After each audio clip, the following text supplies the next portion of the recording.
What should we expect of the mental makeup of people in such a world? The manual workers may, I think, be fairly happy. One may assume that the rulers will be successful in making the manual workers foolish and frivolous. Work will not be too severe, and there will be endless amusements of a trivial sort. Owing to sterilization, love affairs need not have awkward consequences so long as they are not between a man and woman who are both of them unsterilized. In this way a life of easygoing and frivolous pleasure may be provided for the manual workers, combined of course with a superstitious reverence for the governors instilled in childhood and prolonged by the propaganda to which adults will be exposed. The psychology of the governors will be a more difficult matter. They will be expected to display an arduous and hard-working devotion to the ideal of the scientific state, and to sacrifice to this ideal all the softer sentiments such as love of wife and children. Friendships between fellow workers, whether of the same or of different sexes, will tend to become ardent, and will not infrequently overstep the limits which the public moralists will have fixed. In such a case the authorities will separate the friends, unless in doing so they will interrupt some important research or administrative undertaking. When for some such public reason friends are not separated, they will be admonished. By means of governmental microphones the censors will listen into their conversations, and if these should at any time become tinged with sentiment, disciplinary measures will be adopted. All the deeper feelings will be frustrated, with the sole exception of devotion to science and the state. The governors will, of course, have their amusements for leisure hours. I do not see how art or literature could flourish in such a world, nor do I think that the emotions from which they spring and to which they appeal would meet with governmental approval, but athletics of a strenuous kind will be encouraged among the young of the governing class, and dangerous sports will be considered valuable as a training in those habits of mind and body by which authority over the manual workers will be maintained. Love-making among the sterilized will be subjected to no restrictions either of law or of public opinion, but it will be casual and temporary, involving none of the deeper feelings and no serious affection.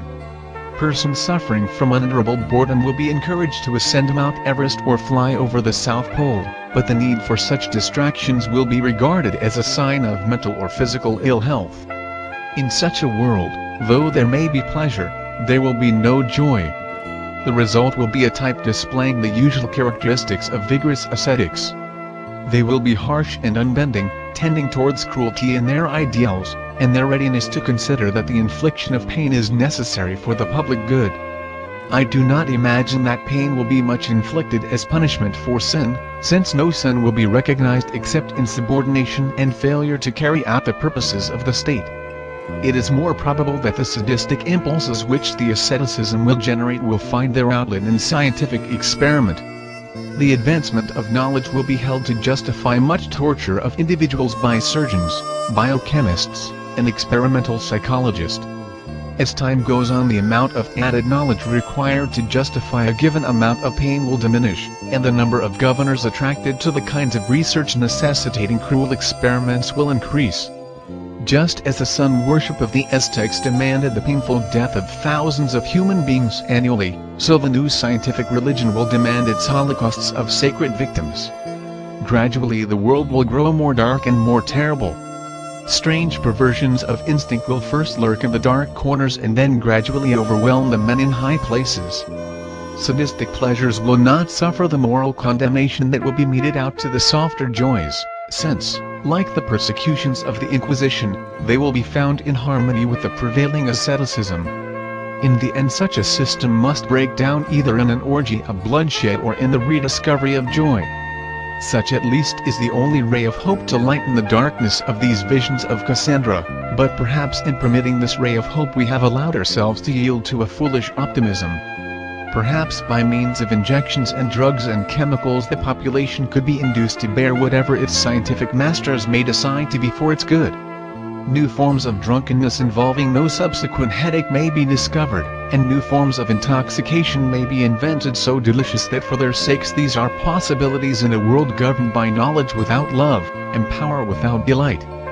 The man drunk with power is destitute of wisdom, and so long as he rules the world will be a place devoid of beauty and of joy. Scientific technique and the abolition of the family. Take again such a matter as housing. In England, individualism leads most families to prefer a small house of their own rather than an apartment in a large house. The result is that the suburbs of London are spread out through mile after mile of dreariness, to the immense detriment of the women and children. Each housewife cooks an abominable dinner at great expenditure of labor for an infuriated husband.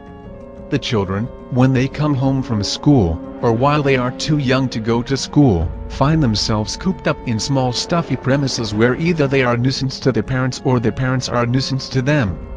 In a more sensible community, each family would occupy a part of an immense building with a courtyard in the middle. There would be no individual cooking, but only communal meals. Children, as soon as they were no longer at the breast, would spend their day in large airy halls under the care of women possessing the knowledge, the training, and the temperament required for making young children happy. The wives, who at present drudge all day doing wasteful work badly, would be set free to earn their living outside the home. The benefit of such a system to the mothers, and still more to the children, would be incalculable. At the Rachel Macmillan Nursery School it was found that about 90% of the children had rickets when they first came, and almost all were cured at the end of the first year in the school. In the ordinary home the necessary modicum of light and air and good food cannot be provided, whereas all these things can be provided quite cheaply if they are provided for many children at once. The freedom to cause one's children to grow up stunted and crippled on the ground that one is too fond of them to part with them is a freedom which is certainly not in the public interest.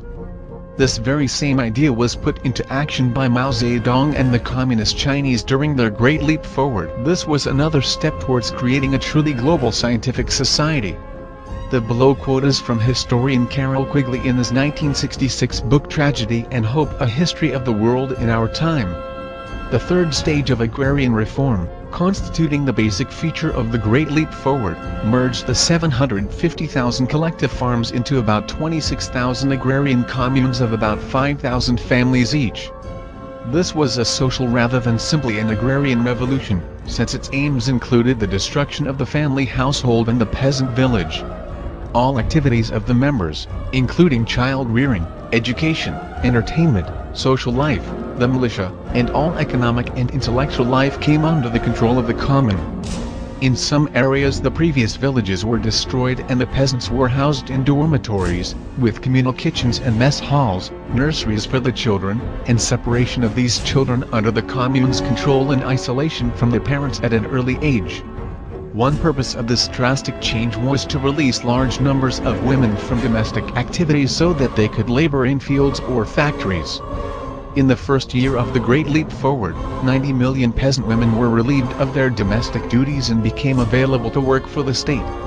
In many cases, factories and craft centers were established in the communes to use this labor, manufacturing goods not only for the commune but for sale in the outside market. One of the chief aims of this total reorganization of rural life was to make available, for savings and investment, surpluses of agricultural income from the rural sector of Chinese society in order to build up the industrial sector.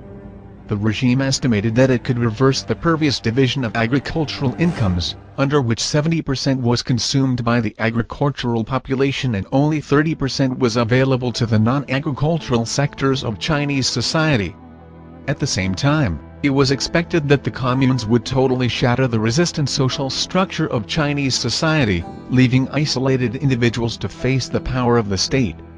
Finally, it was expected that these isolated individuals could be mobilized along military lines to carry out agricultural duties in squads and platoons assigned to specific fields and tasks.